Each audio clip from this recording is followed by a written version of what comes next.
This morning, instead of a traditional, or a typical sermon, because we are reflecting on our stories of God's work in our lives, we're going to hear from 4 different characters in the New Testament. Nathanael, who actually later becomes known as Bartholomew, Zacchaeus, the Samaritan woman that Jesus meets at the well, and Pilate. And so we have 4 people who will read for us a version of events as the story may have been experienced by them. Then I will reflect on a story of my own and why it is important for us to be thinking about and prepared to tell some part of the story of God's work in our lives. In between, we will sing a verse of Tell Me the Stories of Jesus, and everything that you need will be on the screen. Thanks, Dave. My name is Nathaniel. My God story starts in a very unassuming way. I was raised as a Jew, like all my friends, but I didn't always take it as seriously as some of the others. I knew the story of the Exodus and God's saving acts. I followed the 10 Commandments and the rest of the law as closely as I could. And when I made mistakes, I went to the temple and I made the appropriate sacrifices. I believed that God would send a Messiah, but to be honest, I didn't really think it would be anytime soon. Certainly not during my lifetime. But my friend Philip, he was always looking for the Messiah. An impressive new rabbi would come to town, and Philip would begin wondering if he might be the one. So, when he told me he'd found the one sent by God, and that his name was Jesus, and he was from Nazareth, well, I had my doubts. I mean, a guy from Nazareth is the Messiah? That makes no sense.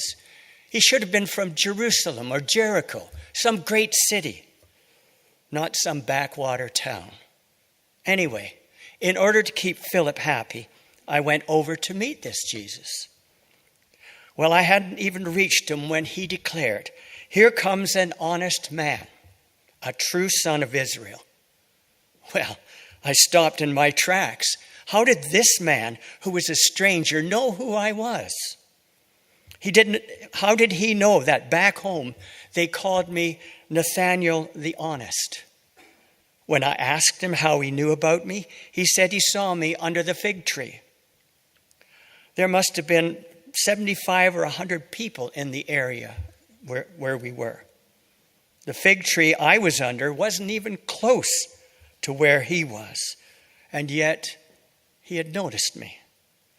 Not only had he noticed me, he had known me. That was all the convincing I needed. I knew then, and I told him then, that he was the Son of God. That day, Jesus promised me that I would see great things while following him, and he was right. I saw him turn the religious teaching of the time upside down. I saw him care for, talk to, and meet the needs of those who others ignored. He talked to women. He healed the sick. He loved and accepted tax collectors. He put fishermen in charge of his mission. From that day until the time of my death, I served and followed Jesus faithfully. Being known by God, being loved by Jesus, changed my life.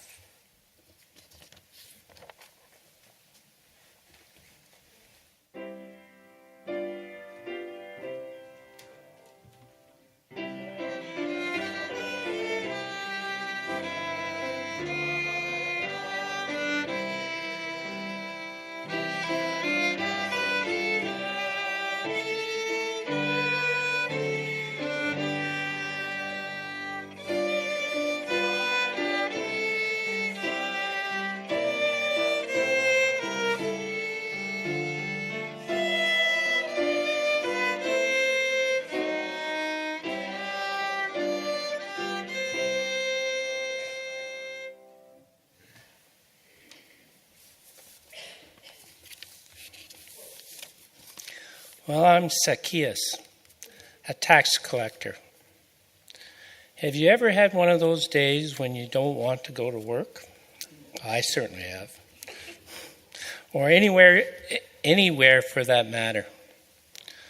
Well, that was just about every single day. I loved my job. It made me incredibly rich, but I hated going to do it because no one was glad to see me. That's life as a tax collector. Because I was a Jew who worked for the occupying Romans, and to be fair, because I was very dishonest, no one liked me. I was completely despised. People would yell at me, disrespect me, or even worse, pretend I wasn't even there. I never got invited anywhere. Not even my own family would have me for Passover. I heard about this man, Jesus. Apparently his teachings were fresh and new.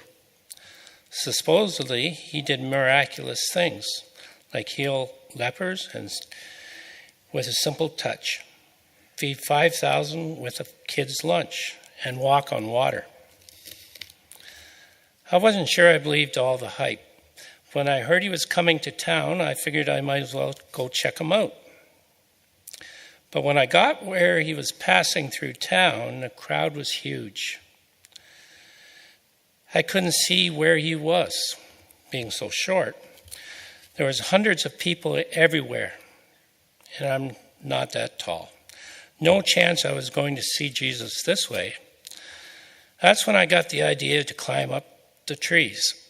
I'd definitely be able to see him from there. I would never have expected to see him as closely as I did, though.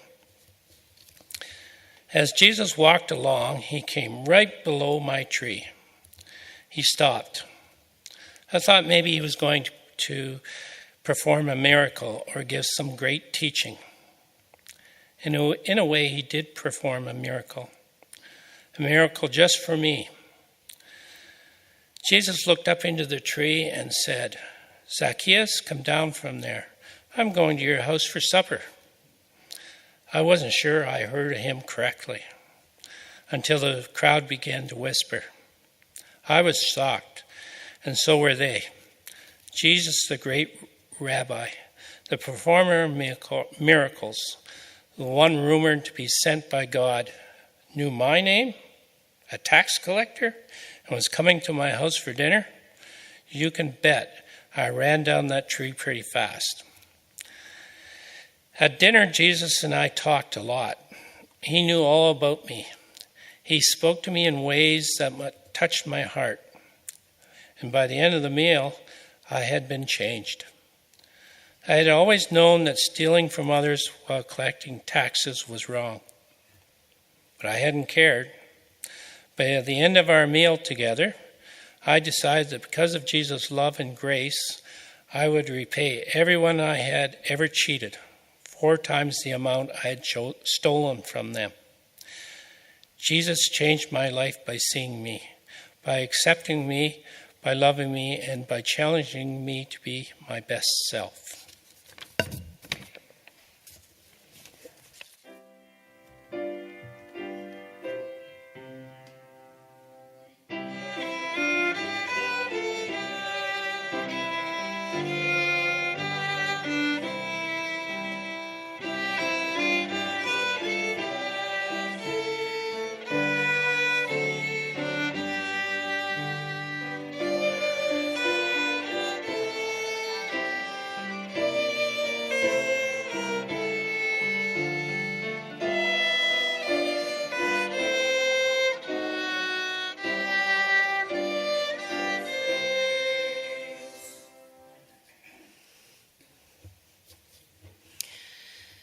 I took one last look around.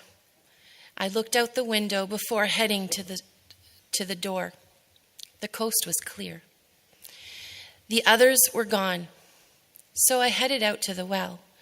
Even though it was the middle of the day and the heat was excruciating, it was worth it to avoid the other ladies, their judgment, their cruel comments, their condescending looks were too much to bear. I was an unclean woman. They knew it, and I knew it. The only way to get my water in peace was to go when the well was deserted. So off I set. As I approached the well, I saw him. Oh, great, I thought. This had happened before. A man would go to the well and wait for me to proposition me or to mistreat me. And on top of it all, this man was a stranger and clearly a Jew. Samaritans and Jews don't like each other, but I needed water, so I reluctantly continued on my quest. As I approached, just as I feared, he talked to me. But there was something different about the way he spoke to me, like he respected me. The things that we discussed surprised me too. He claimed to have living water, whatever that meant. And then he showed me that despite knowing all about me, he was still willing to engage with me. And in a few quick sentences, he told me everything about myself. He knew all about me. You might think that would have been creepy or unsettling, but it wasn't. It was reassuring. This man was obviously a great religious teacher, and he knew all about my lifestyle, the 5 husbands, the man I was living with who was not my husband, and he didn't condemn me. He didn't mistreat me or abuse me. And then he hit me with the truth. He was the Messiah. I could hardly believe it. I left my water jar behind, and I ran back to the town. I didn't care if they thought I was a fool. I didn't care if they made fun of me. I had met the Messiah. So I told the whole town, come and meet a man who told me everything that I ever did. And the whole town came to meet Jesus. He stayed with us for a few days, and by the end of his visit, most of the town had become his followers. My God story changed my life. My God story changed the lives of people in my town. Jesus saw me. Jesus knew me, and yet Jesus loved me. He taught me more about God's grace and love in one conversation than I had learned in a lifetime.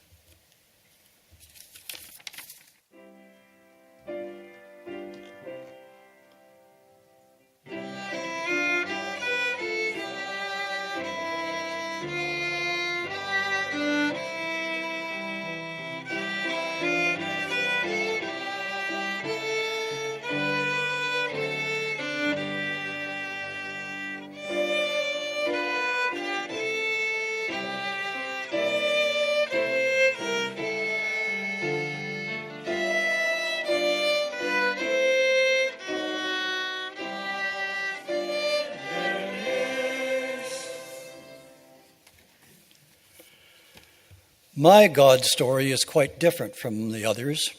You see, my encounter with God through the person of Jesus wasn't a very positive one.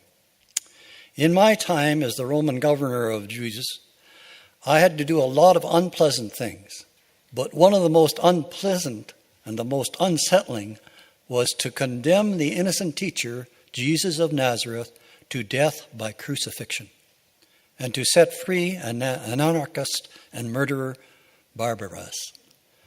The whole time I had Jesus before me, I tried to get him to say something, anything that would support his innocence, something that I could take back to the angry mob as rationale for letting him to go free. But he just looked at me. It was like he knew that what was coming was inevitable and had to happen, like he had accepted it. I couldn't understand it. I went to the crowd and I told them he was innocent. I told them that I could find no reason to sentence him to death. But they screamed even louder, "Crucify, crucify, crucify him." I'm ashamed to say it, but out of fear of a riot, I had condemned that innocent man to death. I felt sick. That night I hardly slept. I was tormented by what I had done, consumed by my guilt. But the next morning I heard the most extraordinary thing. As he was dying, the guards by the cross heard Jesus say, "Father, forgive them. They know not what they do. He asked God to forgive us who had killed him, to forgive me who had condemned him to a torturous death. I'm not sure whether or not to believe it. It seems too good to be true, but maybe, just maybe, he did ask his Father to forgive us. And maybe, just maybe, we are forgiven. I hope so. When my time comes, may God have mercy on my soul. May, to the grace of God, shown in that moment of forgiveness, be enough.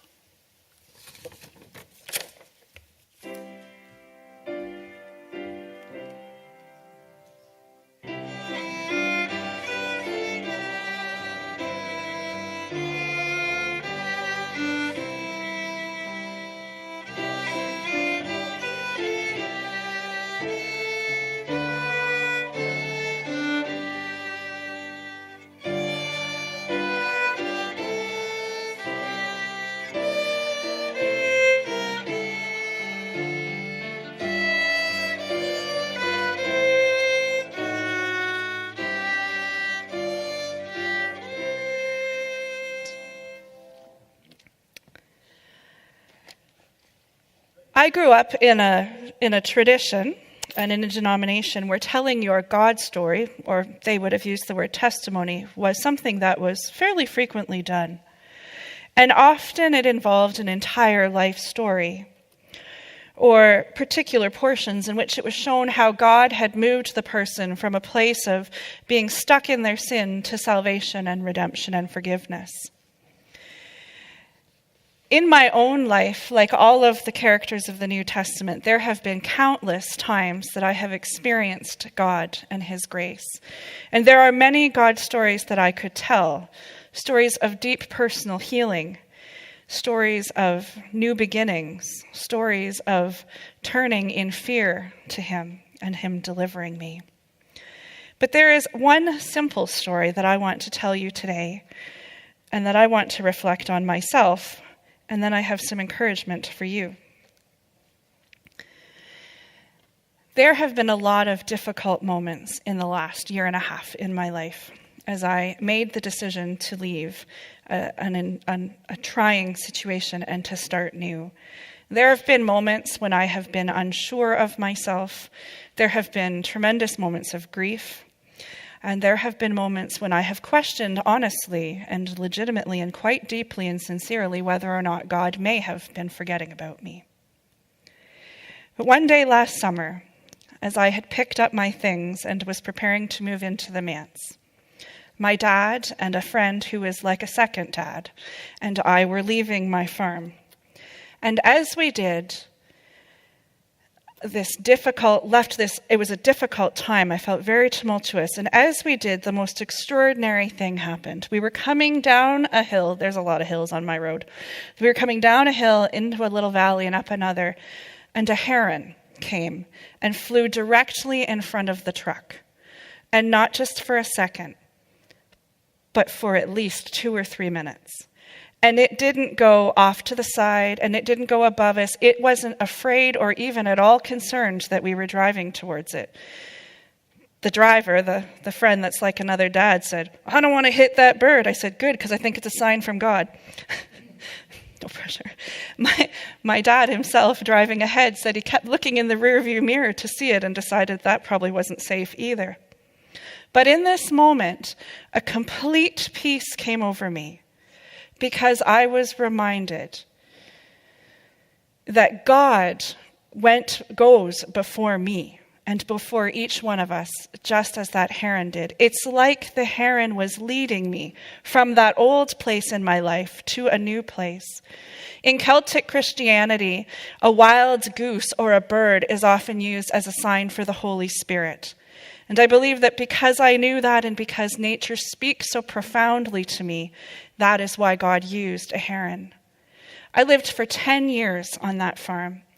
I saw porcupines, raccoons, bears, frequently enough, cranes, goshawks, all kinds of animals, and not once in that whole 10 years a heron. It was a beautiful and a reassuring moment that God was with me. I tell that story because I think it's important for us when we think as Presbyterians who aren't as comfortable maybe as talking about our personal experiences with God as others. I think it's important to note that the story does not always have to be complex. And the story does not always have to be spectacular in order for it to be profound. And in order for the encounter with God and his grace to make a difference in our lives. On days when I feel discouraged or frustrated or unsure that I am doing the right thing, and there's a lot of those, I remember that heron and I find a picture like this one to remind me of God's presence. Because like the author of Lamentations, Jeremiah, a persecuted prophet, I remember that the unfailing love of the Lord never ceases. His mercies never come to an end. Great is his faithfulness. And I say to myself, the Lord is my inheritance, therefore I will hope in him.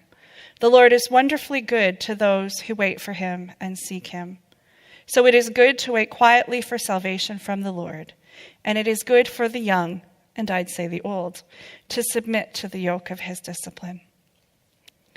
We have been talking for the last weeks about the work of Easter.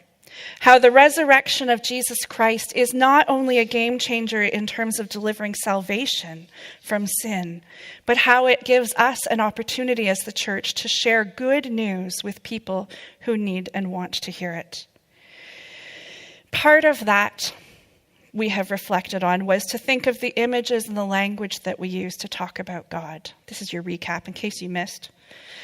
Then we have talked about how it is important to pray attentively, asking God to help us see in the world the things and the situations that we can impact for him. Last week we reflected on what it is God says is true for us, and today it is on being able to tell our own God story. And that begins with identifying the places and the times and the ways that God has been active in our life. I don't like the idea of homework from church, so I won't call it that, but it kind of is. I would really encourage you over the next week or two, in your times of prayer and reading, to reflect, to ask God to show you and bring to mind times that he has been faithful to you. And if you are courageous enough, to tell someone one of those stories. Your spouse, a friend, your elder. If you buy me coffee, well, even if you don't buy me coffee, you could tell me. Sharing our God story is an important part of witness. We are excellent. I am far better, before I became a minister anyways, I was far better at living and showing through my actions my faith in God. And that is a beautiful and a valid and a very important expression of things. But equally important is coming alongside our friends and our neighbors and our family and sharing with them in small bits and pieces the ways that God has impacted our life. Sharing our God story, because we all have one. And so that is my encouragement to you. And if you are in a time when it does feel questionable whether or not God is with you, or when his timing is not making sense, or when what is going on around you is confusing or overwhelming or discouraging, I invite you to hold on to the truth that the steadfast love of God does not cease. His mercies do not come to an end. They are new every morning. And just as he knew and loved Nathanael, and just as he saw and called Zacchaeus, and just as he respected and forgave the woman at the well, and just as he impacted Pilate, he desires to impact us. Like the woman at the well, we have the privilege of telling people about Christ. If she had not gone and said, "Come and meet a person who told me everything I've ever done," then the Samaritan village in which she lived would not have known. Because of the rest of that story in John 4 is that she goes back and she says, "Come and meet this man who told me everything I've ever done." And they do come, and Jesus stays with them for several days, and by the end, almost the entire village are followers of Jesus.